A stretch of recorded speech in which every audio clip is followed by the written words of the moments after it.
পিতার নাম হজরত আবু সালেহ মুসা রহমতুল্লা আলহে এবং মাতার নাম সৈয়দ উম্মুল খায়ের ফাতেমা রহমতুল্লা আলহে।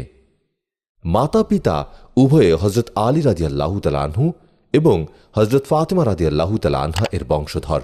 অন্যদিকে হজরত ফাতেমা রাদিয়াল্লাহু তাআলা আনহা মহানবী হজরত মোহাম্মদ মুস্তাফা সাল্লাল্লাহু আলাইহি ওয়াসাল্লাম এবং হজরত খাদিজা রাদিয়াল্লাহু তাআলা আনহা এর কন্যা।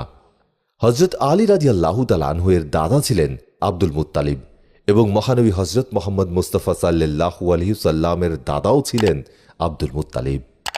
হজরত বড়পীর আব্দুল কাদের জিলানী রহমতুল্লা আলাইহি এর পিতামাতা ছিলেন আল্লাহ তাআলার প্রিয় বান্দা। তারা উভয়েই ছিলেন হজরত আলী রাদিয়াল্লাহু তাআলা আনহু এর বংশধর। সোনায় সোহাগা আর কাকে বলে? কেবল বংশধরই ছিলেন না, তারা ছিলেন একনিষ্ঠ সাধকও। ইসলামী জীবন ব্যবস্থায় ছিলেন পাবন্দ। পুণ্যবান